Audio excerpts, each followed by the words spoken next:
Bienvenidos a Archivos de Combate. Entramos en los registros militares y archivos desclasificados.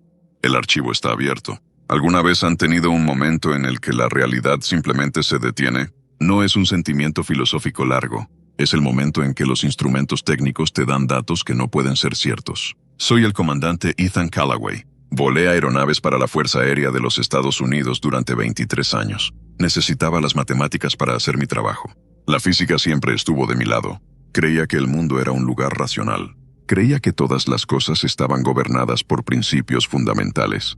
Entonces ocurrieron los eventos del 14 de noviembre de 2004. En realidad yo no pertenecía a esa misión. Mi tarea era coordinar desde los Estados Unidos. Pero un navegante llamado Teniente Hale tuvo una emergencia médica. Su compañero habitual contrajo apendicitis apenas 3 días antes de la partida.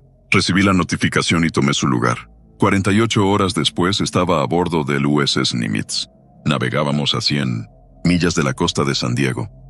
Recuerdo el olor a combustible de avión y agua salada. El barco era un bullicio constante de actividad.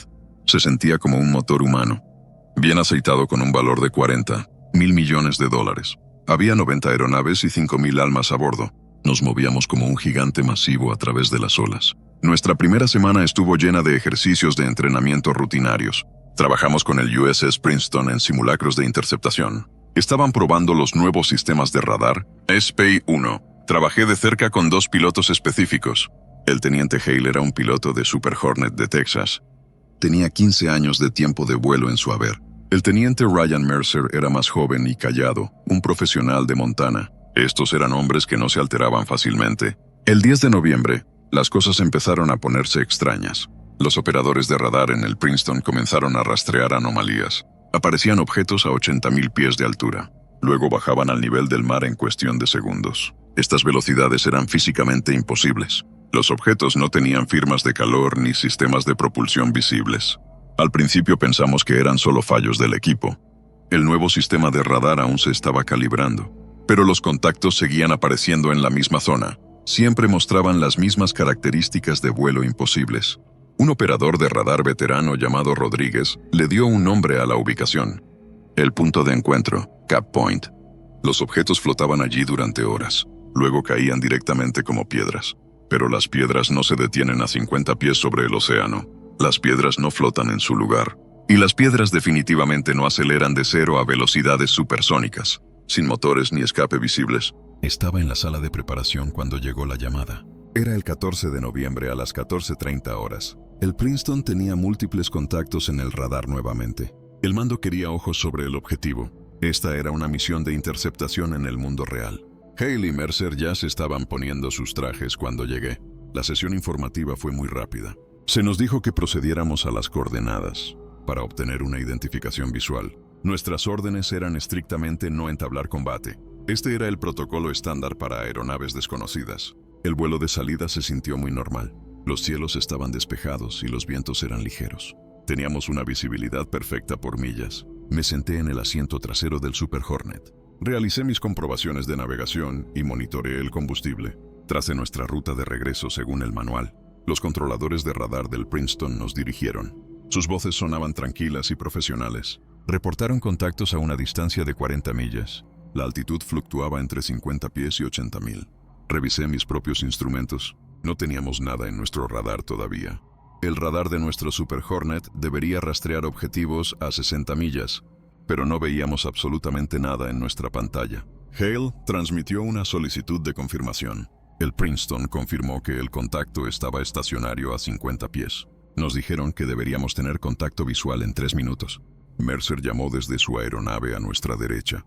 Él tampoco tenía nada en su radar. Dijo que no estábamos viendo lo que ellos estaban rastreando. Entonces lo vi con mis propios ojos. Era un objeto blanco de unos 40 pies de largo. Tenía forma de óvalo y no tenía alas. No había motores ni escape visibles. Colgaba a unos 50 pies sobre la superficie del océano. La nave estaba perfectamente quieta. El agua debajo de ella estaba alterada, agitándose en un patrón circular de unos 50 metros de ancho. Parecía que algo estaba agitando el agua desde abajo. Hale reportó el contacto visual al Princeton. Su voz se mantuvo firme. Reportó que el objeto estaba flotando sin propulsión y solicitó autorización para acercarse. Se nos permitió acercarnos, pero se nos pidió mantener la seguridad. Comenzamos un descenso lento hacia el objeto. Lo rodeamos a unos 10.000 pies. Yo estaba tomando notas y grabándolo todo. No había rastro de calor en nuestros sensores infrarrojos. No había eco de radar que valiera la pena mencionar. Sin embargo, el objeto era sólido y real. Reflejaba la luz del sol como cerámica blanca. Entonces el objeto se movió. No se movió gradualmente. En un momento estaba flotando sobre el agua. Al siguiente momento estaba directamente debajo de nosotros. De repente estaba a 1.000 pies por debajo de nuestra posición. No lo vi moverse en absoluto. No hubo desenfoque ni transición. Simplemente apareció allí. Mercer preguntó si vimos ese movimiento. Hale respondió que estaba mirando a la superficie y que el objeto no se había movido en absoluto. Revisé mis instrumentos de nuevo. Nuestro radar no mostraba nada debajo de nosotros, pero yo podía verlo con mis propios ojos. Estaba igualando nuestra trayectoria de vuelo circular. Mantenía una posición perfecta respecto a nosotros. Le dije a Mercer que yo también lo estaba viendo, que estaba justo debajo de nosotros. Hubo una larga pausa de Hale. Me preguntó de qué estaba hablando. Dijo que todavía estaba en la superficie. Se me erizó el vello de la nuca. Estábamos mirando al mismo cielo y al mismo océano, pero estábamos viendo cosas diferentes. Activé el intercomunicador y hablé con Mercer. Le dije que mirara directamente debajo de nosotros a 1.000 pies. Escuché su respiración cambiar por la radio. Era el sonido de un hombre bajo estrés extremo. Dijo que había 2 de ellos. Tenía razón. El objeto original todavía flotaba en la superficie, pero había un segundo objeto idéntico al primero, rastreando nuestro movimiento con total precisión. Nuestros instrumentos de navegación parecían rudimentarios en comparación. Reporté los 2 contactos al Princeton intentando mantener mi voz nivelada. Solicité aeronaves adicionales para verificación. El Princeton dijo que solo tenían un contacto. Su pantalla mostraba un único objeto estacionario. Entonces el objeto debajo de nosotros aceleró. No hubo ruido de motor ni empuje. Se movió 5 millas en menos de 2 segundos. Luego se detuvo en seco. Las fuerzas de ese movimiento licuarían a un piloto. El objeto debería haber sido una mancha de plasma. En cambio, se quedó allí perfectamente intacto. Se sentía como si la física fuera solo una sugerencia. Mercer preguntó cómo estaba haciendo eso. Empecé a hacer cálculos en mi cabeza. Los números no cuadraban. Nada que hubiéramos construido podía moverse así. Esto estaba más allá de cualquier tecnología que yo conociera. El objeto comenzó a moverse de nuevo con deliberación. Trazó un patrón geométrico perfecto en el aire. Era un pentágono con lados iguales. Lo sé porque lo tracé en mi pantalla. Ejecutó la forma en 20 segundos. Luego regresó a su posición y esperó. Dije que estaba demostrando su capacidad. Hale dijo que estaba jugando con nosotros. El Princeton volvió a la radio. Reportaron un cambio de altitud significativo. El contacto estaba subiendo a través de los 60.000 pies. Miré hacia arriba a través de la cabina. El cielo se veía claro y azul, pero nuestro radar de repente se iluminó. El contacto estaba a 80.000 pies directamente sobre nosotros. Luego simplemente se fue. No se desvaneció. Simplemente desapareció instantáneamente. El Princeton confirmó que perdió el contacto. Rodeamos el área por otros 20 minutos. El objeto en la superficie todavía estaba allí. Continuaba agitando el agua en ese extraño patrón circular. Mantuvimos nuestra altitud y distancia. Nadie quería acercarse a algo que podía moverse con esa velocidad. Finalmente recibimos la orden de retirada. Nuestro combustible estaba llegando a un estado crítico. Era hora de volver al barco. El vuelo de regreso al Nimitz fue muy silencioso. Aprendes en el ejército a no especular por canales de radio abiertos, pero podía sentir las preguntas colgando en el aire entre nuestras aeronaves. Todos nos preguntábamos qué acabábamos de ver. Nos preguntábamos a quién pertenecía. Se sentía como si esa cosa nos estuviera estudiando más de lo que nosotros la estudiábamos a ella. Aterrizar en un portaaviones de noche requiere un enfoque total. Estás trayendo una aeronave de 30 toneladas a una plataforma en movimiento en oscuridad total. Tienes que enganchar un cable con tu gancho de cola mientras te mueves a 150 millas por hora. No hay absolutamente ningún espacio para distracciones. Pero mientras esperaba en el patrón de aterrizaje, seguí pensando en ese pentágono perfecto. Pensé en los 5 lados y los 5 puntos. Me pregunté por qué eligió esa forma específica. ¿Por qué nos mostró ese patrón? Finalmente aterrizamos. El cable nos atrapó y nos detuvo en menos de 3 segundos. Fue un aterrizaje estándar en portaaviones, pero nada de ese día se sentía estándar para mí. Nuestra sesión informativa tuvo lugar en un compartimento seguro, debajo de la cubierta del hangar. Éramos solo nuestras 2 tripulaciones de vuelo y el comandante del ala aérea. También había 2 hombres vestidos de civil que no se presentaron. Revisamos cada detalle del encuentro. Discutimos las horas y las posiciones. Miramos las lecturas del radar y nuestras observaciones visuales. Les mostré mi trazado de navegación del patrón del Pentágono. Uno de los civiles estudió mi dibujo durante mucho tiempo. Intercambió una mirada con su compañero que no pude interpretar. El comandante del ala aérea nos dijo que esto permanecía clasificado. Nos ordenó no discutirlo con nadie fuera de esa habitación. Nos dijo que presentáramos nuestros informes y siguiéramos adelante. Entendimos la orden.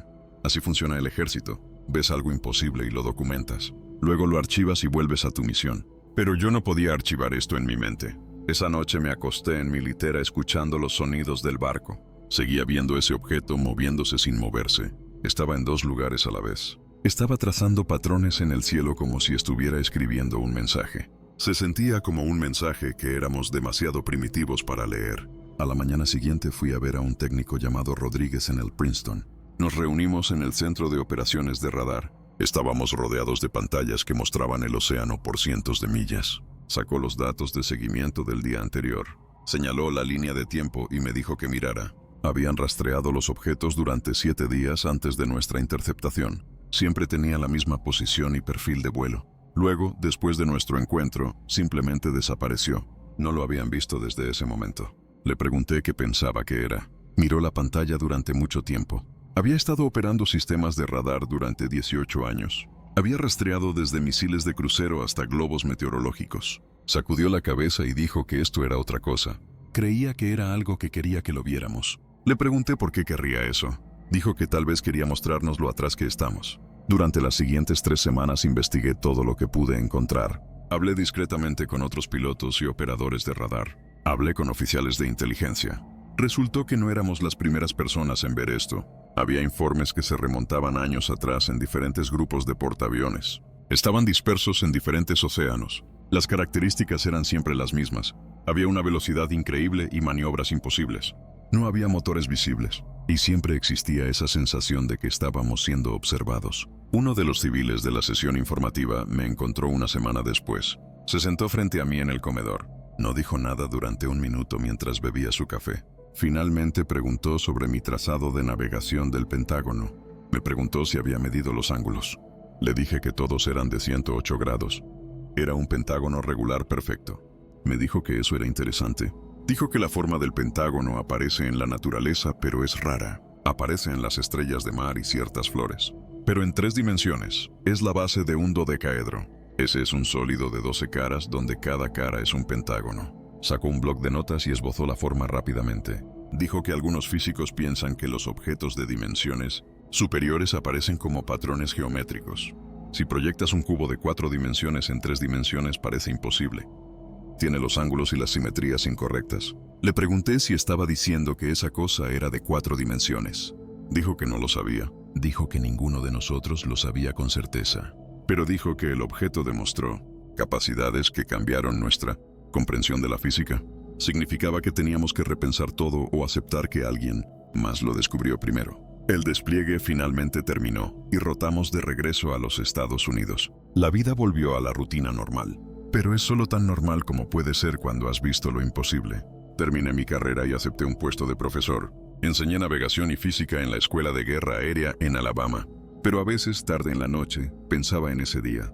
Pensaba en un objeto que podía estar en 2 lugares simultáneamente.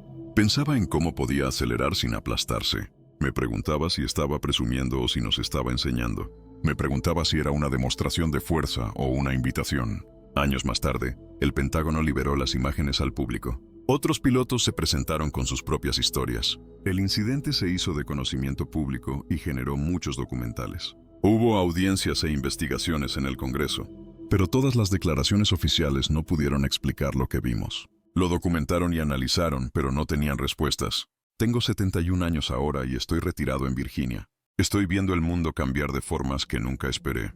Tenemos viajes espaciales comerciales y computadoras cuánticas. Tenemos inteligencia artificial. Estamos empujando los límites de lo que es posible. Pero todavía no podemos explicar lo que vi en 2004.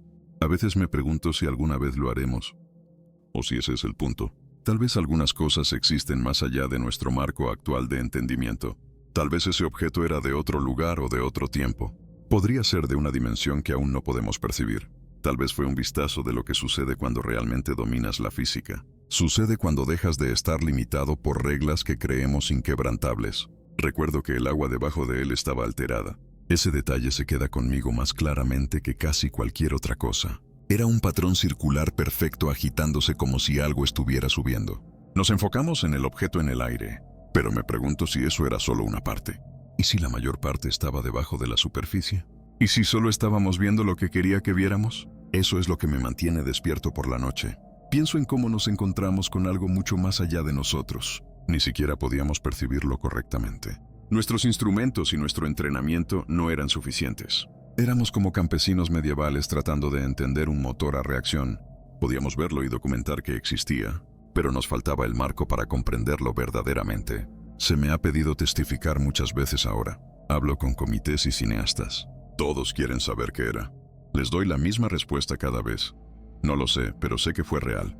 Le sucedió a múltiples observadores entrenados y múltiples sistemas de radar. Lo que me molesta es la implicación de esa tecnología. Si algo puede moverse así, ¿qué dice eso de nosotros? ¿Qué dice sobre nuestro lugar en el universo? Construimos portaaviones para proyectar poder. Son maravillas tecnológicas y símbolos de logro. Pero ese día algo nos mostró lo primitivos que todavía somos. Nos mostró cuánto desconocemos. Los meses posteriores al incidente se desdibujaron para todos nosotros.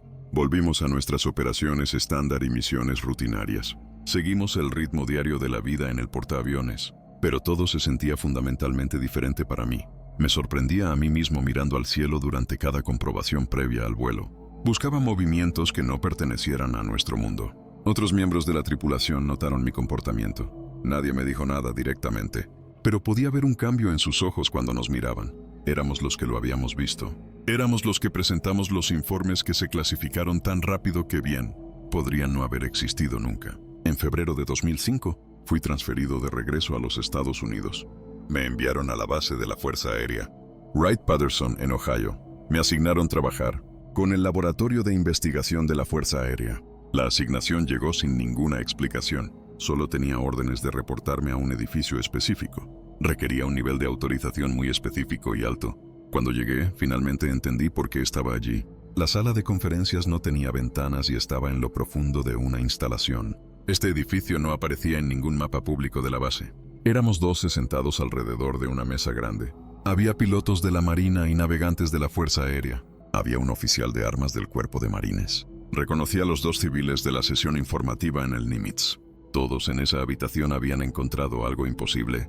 Teníamos diferentes fechas y diferentes ubicaciones para nuestros avistamientos, pero las características de vuelo eran siempre las mismas. Todos nos habíamos rozado con algo más allá de nuestro entendimiento.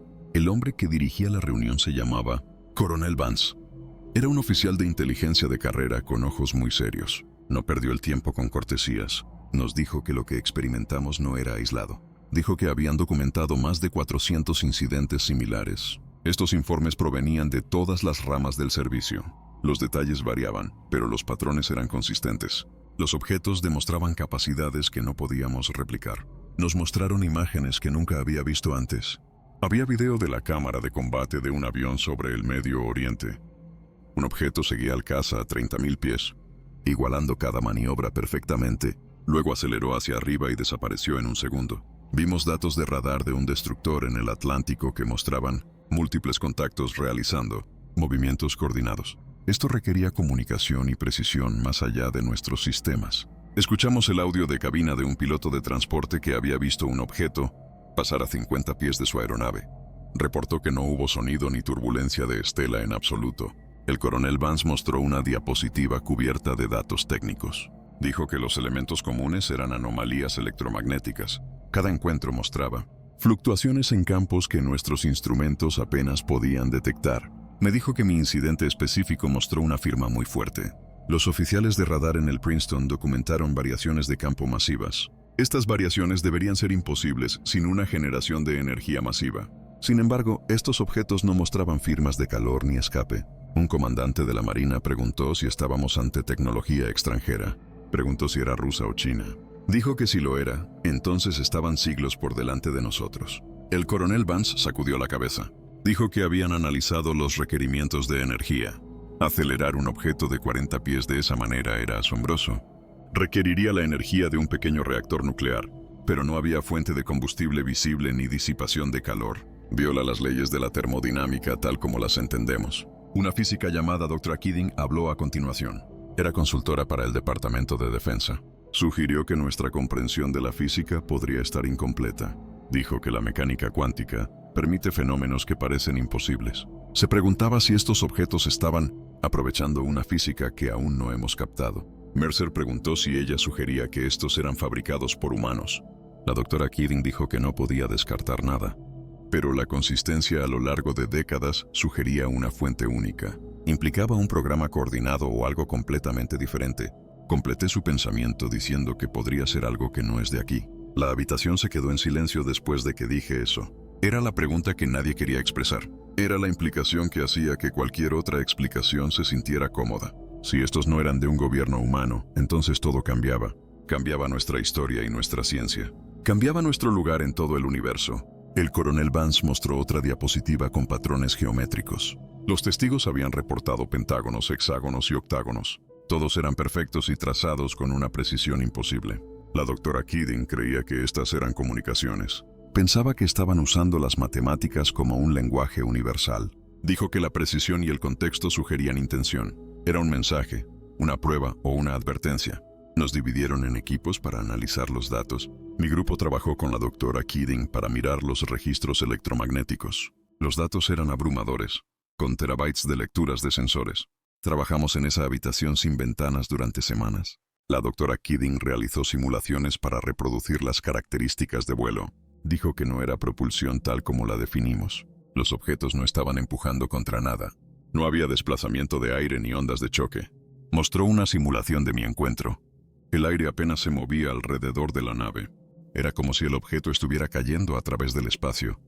Pero el espacio se moviera junto con él. Un piloto llamado Kowalski sugirió que era manipulación de la gravedad.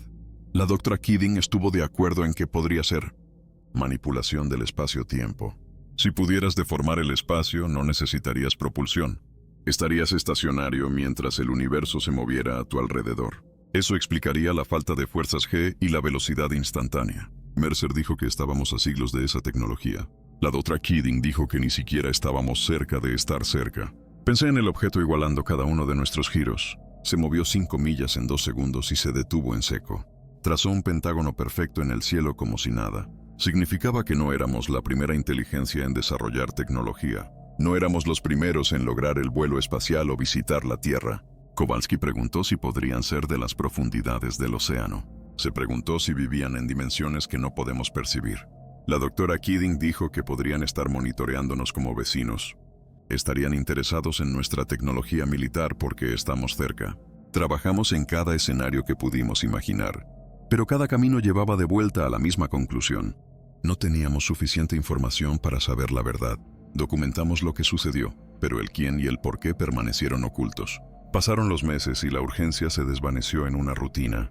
Fue entonces cuando ocurrió un segundo incidente importante en julio de 2005. Estaciones de radar en todo el suroeste rastrearon un objeto a velocidades imposibles. Cruzó la costa de California a 120,000 pies.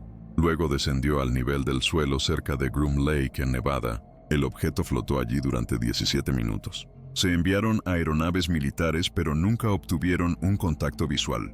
Luego subió directamente y desapareció en segundos. El evento fue capturado en múltiples sensores por docenas de observadores. Y en esos 17 minutos dibujó algo en el cielo. El rastro del radar mostró un patrón trazado sobre la instalación. No era una forma simple esta vez. Era una fórmula matemática. La doctora Keating la analizó durante 3 días seguidos. Nos dijo que era la identidad de Euler. Es una ecuación elegante que vincula 5 constantes. Dijo que significaba que conocen matemáticas avanzadas. Las estaban usando para comunicarse en un lenguaje universal. Las matemáticas son ciertas en cualquier parte de todo el universo. Nos estaban diciendo que las entienden y preguntándonos si nosotros también. Mercer preguntó por qué eligieron esa ubicación clasificada específica. La doctora Keating dijo que era porque saben lo que estamos haciendo allí. Saben que estamos tratando de entenderlos y nos están ayudando. La habitación estalló en un debate masivo. La mitad de la gente pensaba que era una prueba de inteligencia. La otra mitad lo veía como una amenaza de seguridad importante. Me senté allí pensando en la fórmula. Era una declaración sobre crecimiento, rotación y unidad. Era una hermosa pieza de matemáticas que conectaba conceptos no relacionados. Me pregunté si ese era el mensaje que querían enviar. No se trataba solo de matemáticas, sino de relaciones fundamentales. La investigación se intensificó con más recursos, pero surgieron más preguntas cuanto más aprendíamos. Empecé a buscar patrones en los encuentros por mi cuenta. Tracé cada avistamiento documentado en un mapa. Busqué correlaciones con ejercicios militares y pruebas nucleares. Encontré que los encuentros aumentaban durante periodos de tensión internacional. Nos estaban vigilando cuando éramos más peligrosos para nosotros mismos. Estaban prestando atención a nuestros despliegues nucleares. Era como si estuvieran monitoreando nuestro desarrollo. No estaban siendo hostiles, pero no estaban siendo pasivos. Estaban comprometidos y tal vez incluso preocupados. Le mostré el patrón a la doctora Keating y ella lo confirmó. Ante cada gran salto que dábamos aparecían para observar. Dijo que les importa lo que hacemos con nuestra tecnología. Saben lo que sucede cuando combinas la física con la agresión. Están vigilando para ver si cometemos los mismos errores que ellos cometieron una vez. Agosto trajo un cambio importante en nuestra investigación. El coronel Vance convocó a una reunión solo con el equipo central. Esta era una habitación aún más pequeña, y el nivel de seguridad estaba en el punto más alto posible. Cuando todos estuvimos sentados, Vance no mostró diapositivas ni fotos. Nos miró con una expresión de total incertidumbre. Nos dijo que la información que estaba a punto de compartir existía en exactamente 7 lugares. Esta sala de reuniones sería el 8º. Nos ordenó no tomar notas y no discutirlo afuera. Nos dijo que ni siquiera pensáramos en ello en lugares no seguros. Todos asentimos. Nos dijo que en 1947 algo se estrelló en Nuevo México. No fue un globo meteorológico ni una aeronave experimental. Dijo que fue algo más. Habían recuperado materiales y tecnología de ese sitio. Llevaban 58 años estudiándolo. Intentaban entenderlo y replicarlo, pero admitió que habían fallado. Dejó que esa declaración se asentara en la habitación por un largo momento. Dijo que el fallo no fue porque fuéramos estúpidos. No fue porque la tecnología estuviera solo un poco por delante de nosotros. Fallamos porque estaba tan lejos de nuestra física actual que ni siquiera teníamos el marco conceptual para entender lo que estábamos mirando. Lo comparó con darle a un ingeniero victoriano una computadora cuántica. Podrían documentarla y desarmarla, pero nunca entenderían cómo o por qué funcionaba. Carecían del conocimiento de la mecánica cuántica, y nosotros carecíamos del conocimiento equivalente para esta tecnología. La doctora Keating preguntó si los objetos que encontramos estaban relacionados con esos materiales recuperados. Vance dijo que pensaban que los objetos podrían estar revisándonos. Estaban viendo qué habíamos hecho con lo que encontramos. Los encuentros aumentaron después de que empezamos a hacer pequeñas cantidades de progreso. Era como si estuvieran monitoreando nuestro entendimiento. Pregunté qué tipo de progreso habíamos hecho. Vance me miró durante mucho tiempo. Dijo que era progreso en su sistema de propulsión. No sabíamos cómo funcionaba todavía, pero sabíamos que manipulaba el espacio-tiempo directamente. Creaba campos que apenas podíamos detectar con nuestros instrumentos. Reveló que hace 3 meses lograron generar uno de esos campos en un laboratorio. Duró solo 3 segundos antes de que el equipo se derritiera por el estrés. Las implicaciones de esto eran asombrosas para todos nosotros. Habíamos demostrado que nos estábamos desarrollando en la dirección correcta, y parecía que los objetos lo habían notado. Ese era el significado de la fórmula sobre el Área 51. No se trataba solo de matemáticas. Era un mensaje de que ven lo que estamos haciendo. Ven que estamos aprendiendo. La doctora Keating dijo que creía que nos estaban ayudando. Pensaba que los patrones y fórmulas eran una forma de enseñanza. Kowalski replicó que podría ser una advertencia en su lugar. Pensaba que nos estaban mostrando el poder con el que estábamos jugando, recordándonos que ellos llegaron primero. Sugerí que podría ser ambas cosas. Era como un padre viendo a un niño aprender a usar cerillas. Quieres que entiendan el fuego, pero también quieres que lo respeten. Vance estuvo de acuerdo en que esta era la evaluación con la que estaban trabajando, pero planteaba una pregunta fundamental sobre nuestra especie. Si están monitoreando nuestra tecnología, ¿qué nos hace eso? ¿Somos un experimento o una especie protegida? ¿Somos iguales potenciales o solo animales interesantes que están estudiando? Nadie en la sala tenía una respuesta para eso. Estábamos al otro lado de la brecha tecnológica más grande de la historia. Mi asignación en Ohio terminó. En marzo de 2006, fui ascendido y transferido al Pentágono. Mi papel oficial no tenía nada que ver con estos objetos, pero extraoficialmente era parte de un grupo que revisaba nuevos incidentes cada trimestre. Los encuentros continuaron a un ritmo constante. Siempre mostraban las mismas capacidades, imposibles y pistas de intención. Cuando los analizábamos cuidadosamente, Terminé mi carrera en 2012 después de 23 años de servicio. La mayor parte fue normal y olvidable. Pero esos años de investigación lo cambiaron todo para mí. Enseño física ahora en una universidad comunitaria en Virginia. Enseño las leyes básicas de Newton y la termodinámica. A veces llego a los límites de nuestro conocimiento actual. Hablamos de la mecánica cuántica y las partes de la física que aún nos desconciertan. Pienso en lo que vi en el cielo. Pienso en un objeto que usaba el espacio-tiempo como un patio de recreo. Pienso en los mensajes que apenas estamos comenzando a decodificar. Mis estudiantes no saben de mi trabajo pasado, pero a veces un estudiante hace la pregunta correcta. Preguntan si alguna vez desarrollaremos tecnología para viajes interestelares. Preguntan sobre manipular la gravedad. Los miro y digo que creo que es posible. Les digo que creo que otras inteligencias ya lo han hecho. Les digo que creo que están observando para ver si nosotros también lo resolvemos. Piensan que estoy siendo filosófico. No saben que hablo por experiencia. No saben sobre los datos del radar y los avistamientos visuales. Creo que la verdad saldrá a la luz eventualmente.